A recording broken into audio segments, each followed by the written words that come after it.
Hello, everyone, and welcome to Painless Universal, a conversation with myself and Welsh.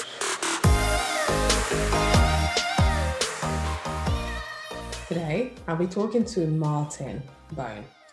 He's based out in Liverpool, and he'll be telling me all about meditation and yoga, why he started his journey of meditation. With all the pain going on in the world, many people have so many questions to ask. What is going on? Why is it happening now? How do we get our life back? With all the anxiety, stress, and depression happening to so many people, this is a crucial time to learn to meditate, to learn to take in our emotions and bottle them up, learn to know how to handle them, especially during this difficult, stressful time. Martin is just one of those. He's been doing this for a very long time. And not only what's fascinating about Martin is that he's traveled out to Mexico and Thailand to learn the techniques of this, to learn how to really compose your energy, how to really absorb yourself, and how to really find your true self. I'll be talking to Martin about his journey, how he all started from all of this. For someone who was a former tennis coach to now meditating so many people and helping them find their joy. There's so much pain in the world, and this is the critical time to learn, to find your inner joy that is hiding out there. Meet Martin as we discuss all of his journey, how he went about to take the courage to find his own true journey. I can't wait to have this true conversation with Martin Bone. So, hello everyone, and welcome to Painless Universal. As I said in my intro, I have the amazing Matine Bone here with me. He's based out in Liverpool. Martin, how are you? Hello, Anna. I'm really good. Thank you for inviting me onto the show. Oh, you're welcome. I'm really delighted to have you. I've done a brief intro about you, and your story is really truly amazing because from a tennis coach to leaving that behind and going to discover your true journey. Before we Yeah. go into all of that, can you just tell us a little bit about yourself? Well, I'm a father. I'm a father. I've got a beautiful little daughter. I like to get that one in there. I'm a proud Scouser.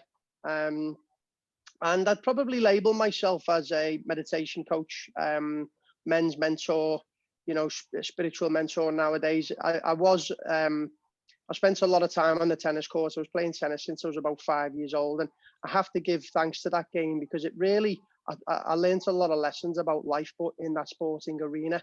And I probably played tennis for 20 years. I was coaching for about 12, and I was really always inspired about human behaviour, but in that sporting arena, what it meant to be excellent on a tennis court. And I think later on in my career, I started to really understand the concepts behind self mastery, but I started to apply that sort of sports psychology into my own personal arena. And I was asking big questions at the time. I was around 26, 27. I was always fascinated by the human experience, and I wanted to really know what was all this about. I've had an intuitive knowing, a pull towards some truth for quite some time. And I was dabbling with meditation around 2008. I was doing, I was always involved in looking after myself, and what came with that was doing some yoga as well. So it's been a sort of unique blend of, coaching people for a very long time, always searching for some sort of truth, always being inspired by the mind and what it means to be excellent. And then I stepped away from the tennis around 2011, having had a beautiful career in a wonderful club, rubbing shoulders with a lot of professional people. So it really was a wonderful experience for me. And then I just took some time out. I went to Thailand in 2012. I took 4 months out, and it was the first time I'd ever really tasted some stillness. I went from being in the fast lane, being in that space of doing, striving, and I went to just a space of being. I did a lot of soul searching. I was asking them big questions. What's my purpose? What am I doing here? What's all this about? Who is God? All that kind of stuff. And yeah, I just went on a massive journey of self-discovery, and I'm still on it. I'm constantly refining. I'm constantly, embodying the work that I offer. And I opened up a yoga studio in January 2013 with my father. And it was just an amazing journey, you know, being in a completely different world. It was almost like I went from the tennis world to the yoga world.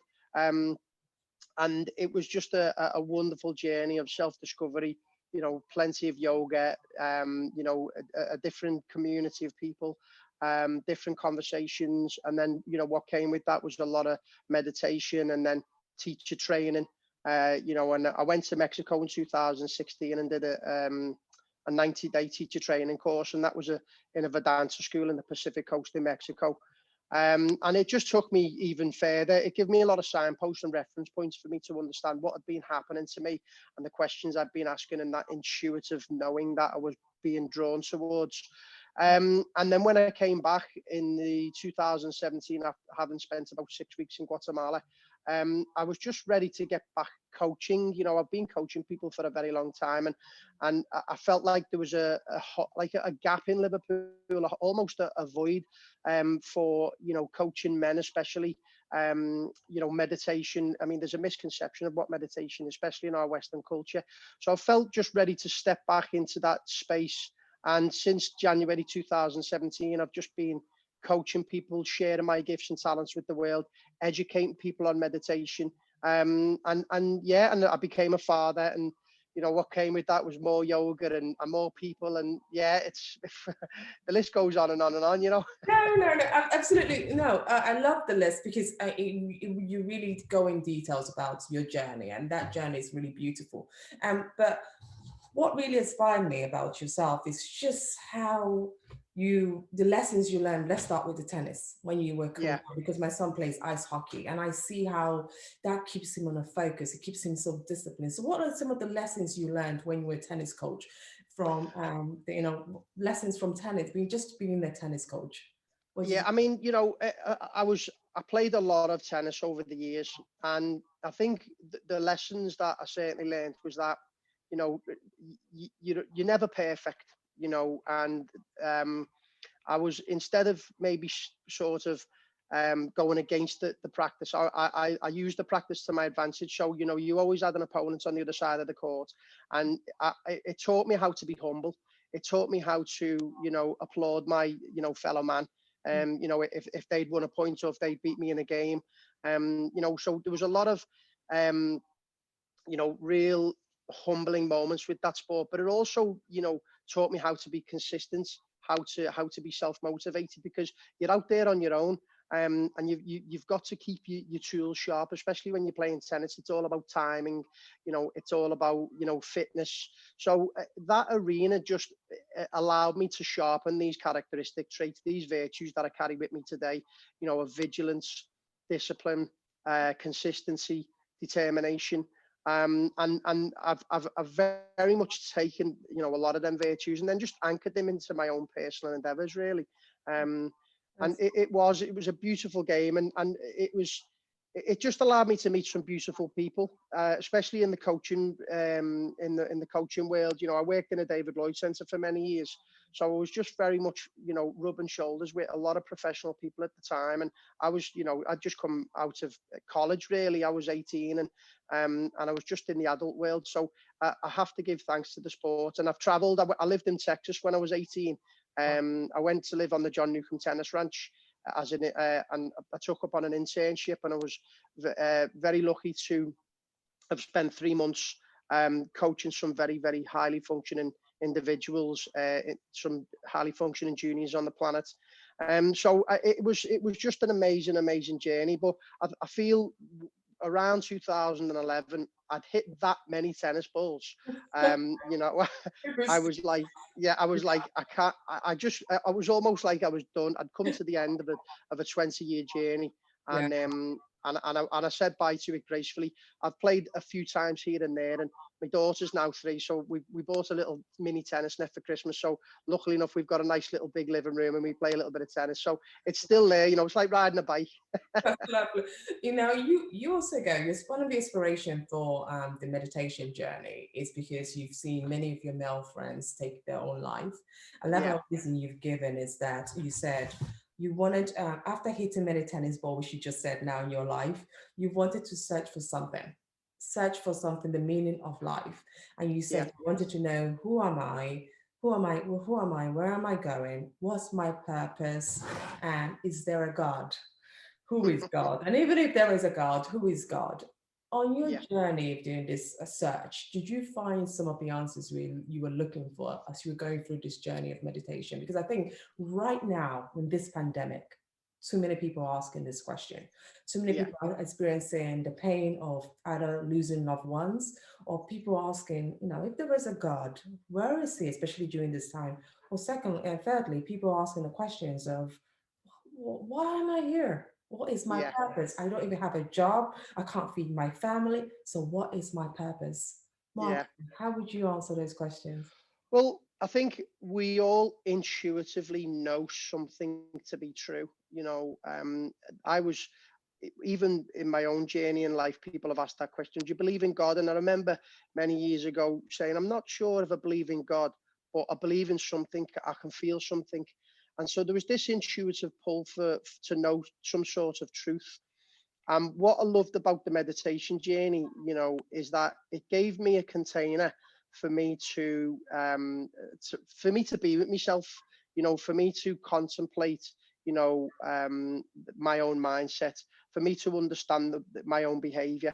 A lot of our behavior goes unnoticed, Anna, and so having a stronger sense of awareness gave me the opportunity to very much see the full spectrum of my own behavior.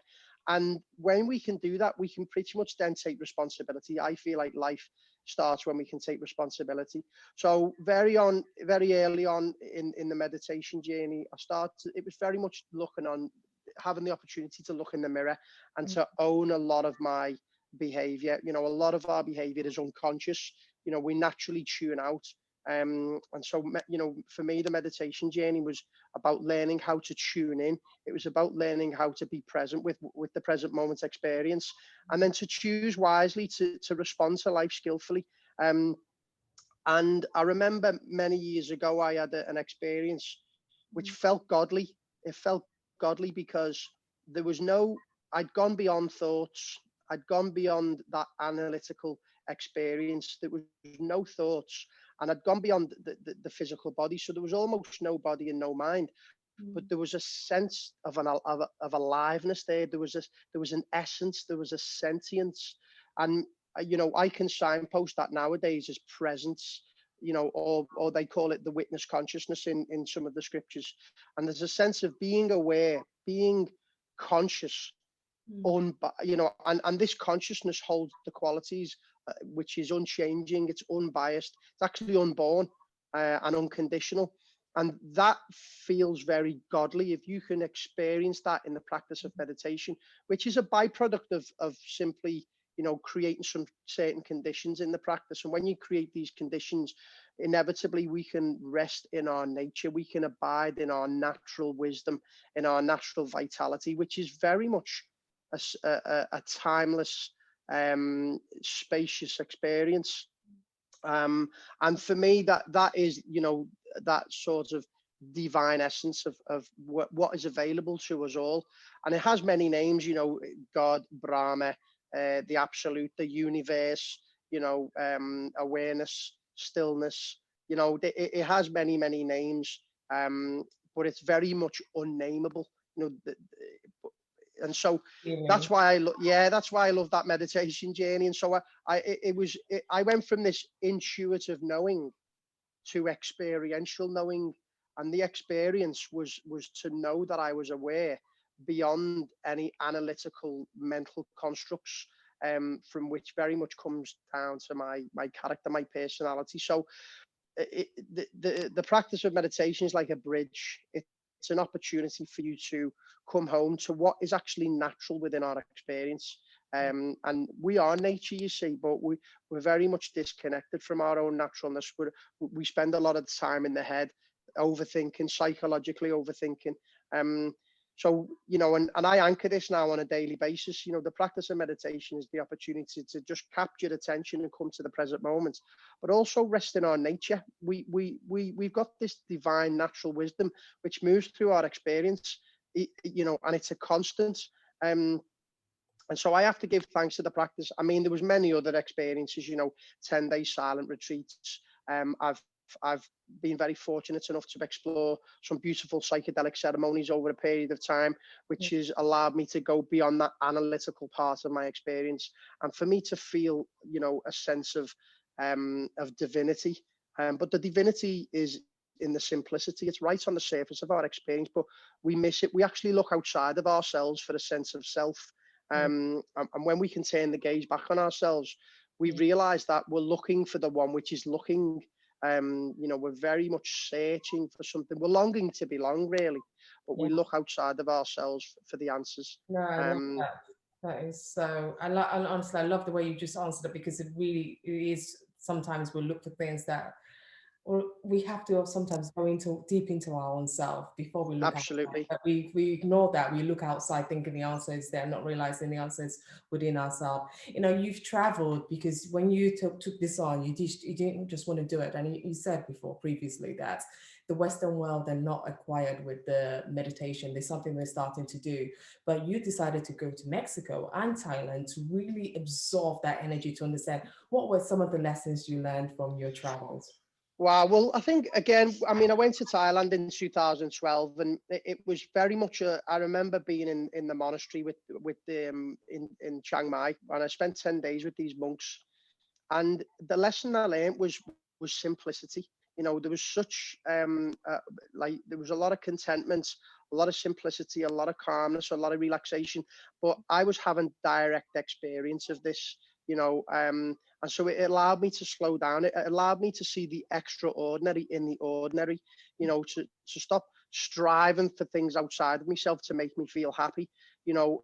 I started to rest in my own joy, and I turned that sort of expectation into appreciation, and just to appreciate that I was actually alive. So it gives me a lot of beautiful experience for me to come home to myself. And we all know home is where the heart is. And then, that experience in Mexico, it was a slightly different dynamic. Because I felt like I was back in school. It was 6 days a week. It was 10 hours a day. It was direct experience. It was a lot of lectures. And it just gave me a lot of signposts for me to understand intellectually the experience I'd been having over probably 3 or 4 years of change, of developments, of transformation. And it was beautiful because I was in a safe container. I was in a container where I was able to ask a lot of questions. I was able to work a lot of things out. We, especially in the Western world, modern times, we're in the fast lane, and we miss what really matters to us. And unfortunately, a lot of the time, we're just conditioned to strive for things, especially in the future, to make us feel happy. And we just end up filling our life with this stuff, which and it's because we're very much just trying to keep up with the world. So I just learned simple lessons, but that's where all that divinity was to just slow down, was to appreciate life, was to appreciate, my own experience. And then it gave me an opportunity then to start to understand what I was passionate about, what actually lights me up in the world, what direction do I want to take. And so, there's this sense of knowing who I am, which is like an inner purpose. And then my outer purpose was very much to lean into the things that I was passionate about. I love the human experience, and I follow some beautiful teachers, and one teacher especially, there's a guy called Dr. John D. Martine, and he's a human behavioral expert. And he talks about, living a purpose-driven life, but according to what you value, according to what you're passionate about. And we've all got different values. And that then gave me an opportunity, a roadmap for me to start taking conscious action and leaning into a direction which was completely purposeful to me. And that fills my own cup up on a daily basis. I love that. Meditation is not easy. I'm even wondering how you started doing it. I mean, I some say it can be boring, and I say the same sometimes, because I I'm thinking, when you're so busy, we all want to be busy. We all put 20,000 things on our schedule, and we forget there's 1 minute, that even 10 minutes of our time just relaxing is important. And How are you going about making meditation fun? Because I looked at your website, for example, and I see so many testimony from young people. Yeah. These people you will never expect to enjoy meditation, and these guys are all enjoying meditation. So I want to know, what are you doing that's different that will make me, really excited about meditating again? I think there's a few things really why you know what I'm personally doing. I mean, I'm just a normal bloke, and I'm a Scouse man. I'm authentic, and I Oh, think a lot of people can relate to me. You know, I'm not really like a monk dressed in all like orange or white and necessarily talking in riddles or talking in scripture. I'm just relaying it in a language that people understand. I'm very direct as well. I like to cut to the chase. I like to get people. I like to capture people's attention. So I use my own unique blend, and still very much respect these concepts of meditation, but I put them in a language that people really understand. And I think nowadays mindfulness is becoming a lot more trendy. Self-care, meditation, and mindfulness is coming a lot more trendy.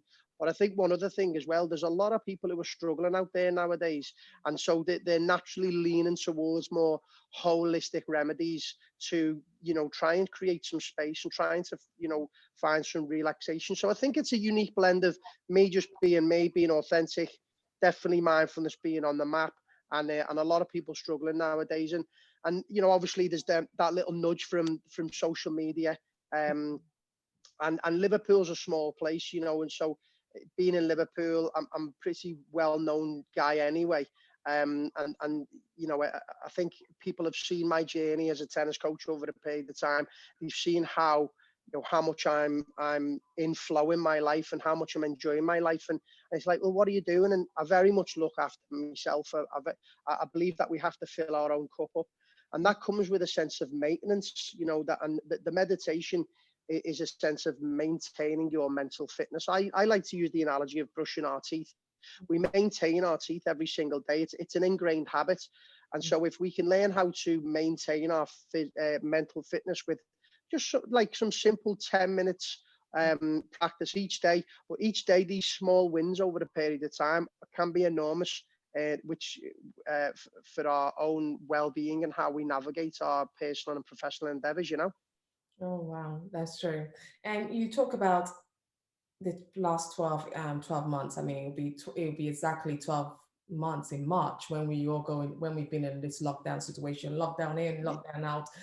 And a lot of people have not taken this lightly because it's just changed their normal routine. It's changed what we're all used to.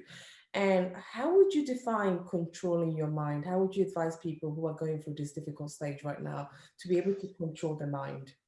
I think to control the mind, we firstly have to capture the mind. If we don't capture our thoughts, we can't manage our thoughts. A lot of people are psychologically overthinking, and they tend to worry, they tend to dramatize, and it comes from. I mean, it comes from a lack of trust in in uncertainty. So there's a part of our mind, the negative mind, which actually it's doing its job. It manages risk. So we're managing risk, but when we don't know things to be certain, and when things are uncertain, this is where worry comes from. This is where anxiety comes from. And the reason I love the practice of meditation is because we strengthen this inner muscle of awareness. And when we can do that, we become a lot more aware of our thoughts. And when we capture the thoughts that we're entertaining, we can manage them. A lot of the thoughts that we capture are actually meaningless. We catastrophize, we dramatize. And so when we can capture it, we can label the thought. And this is where we very much bring in our own self-talk. We've got a voice, we've all got a voice in the head. And to literally ask the question, is this thought meaningful? Is this thought meaningless? 70% of our thinking mind is actually made in an assumption. We just guess. We're just guessing most of the time, and we don't even know things to be true. So if we capture ourselves as assuming, and then we can manage it. Is this thought meaningful to me? Yes, it is. Then act upon it. Is this thought serving me? No, it's not. Then what have I got to do? I've got to let it go. And just that positive suggestion alone will anchor a sense of relaxation in our experience. But it's a skill to capture the mind. It's a skill to capture our thought processes. This is known as contemplation, to contemplate the thoughts that we're entertaining. Thoughts are not the enemy, but some of the thoughts that we entertain can be, and it can very much just put us in a place of non-well-being, which just isn't fun nowadays. Wow. Our final question before I let you go, I know you have a very busy schedule, is people are ready to make change. They've come to you, and I see it. A lot of people are ready to make change because there's so much that's happened, and they are realizing that it's all about your mind. And like you've rightly saying, and you even say it's time to discover the power of meditation. I'm ready to get into that goal with you. I'm ready to get rid of my anxiety. I'm ready to get rid of my depression. I'm ready to get rid of my stress. What do I need to do to work with you? For example, anyone who wants to work with you to get rid of all this stress and conquer the fear of judgment, conquer the fear of and rejection, and move on with the new world.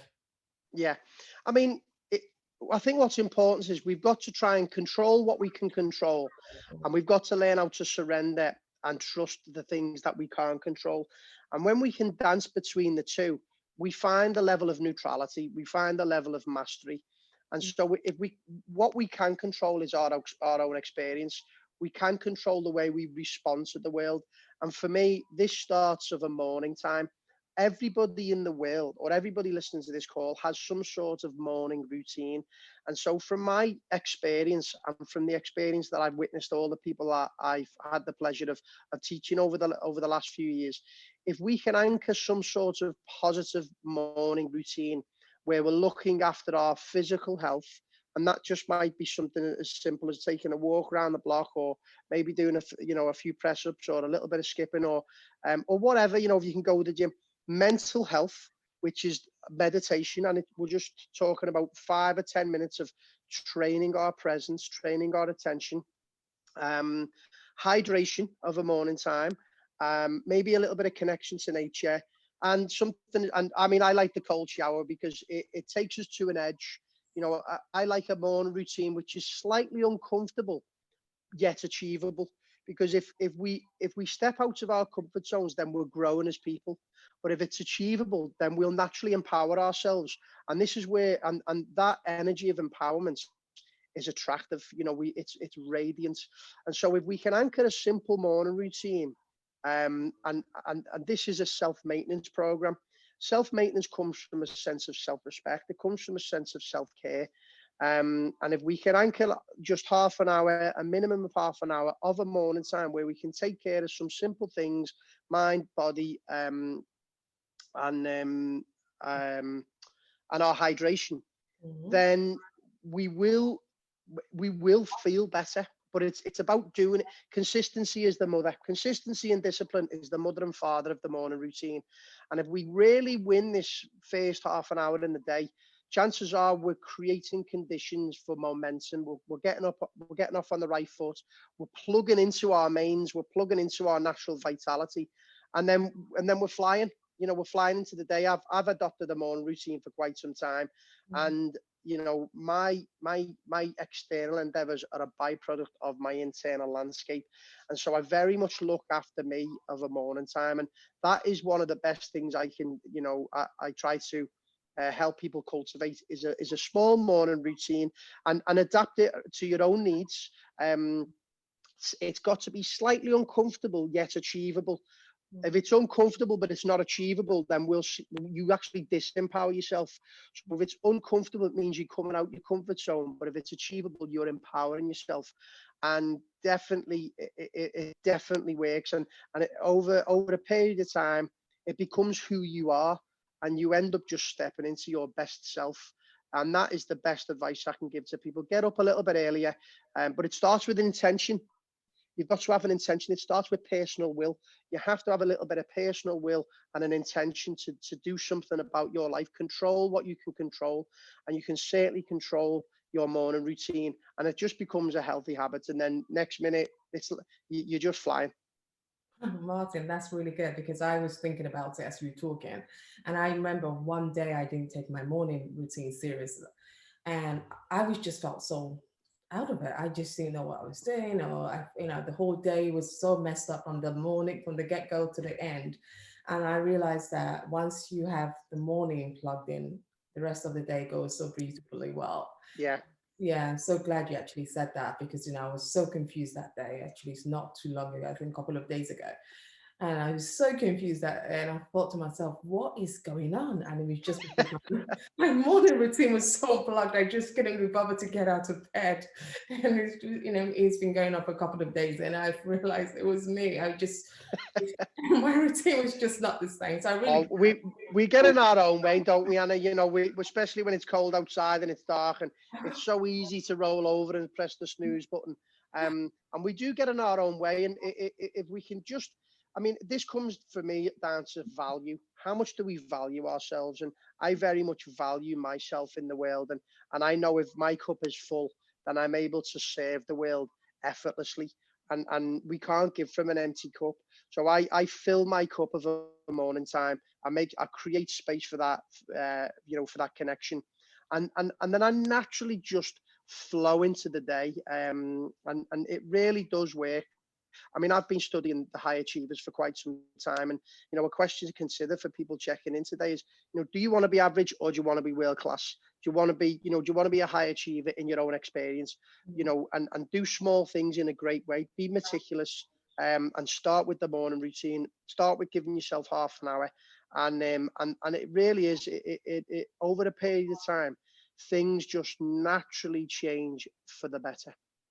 Well, Martin Bone, thank you so much for this conversation. I really enjoyed your experience and you sharing the key tips on how we could live a better life and find our joy. Thank you so much. Anna, thank you so much. I'd love to check in again. You keep doing what you're doing. Have a lovely day, whatever you're up to, and definitely next time you come up to Liverpool, come and check us out at Planet Yoga. Absolutely, I can't wait.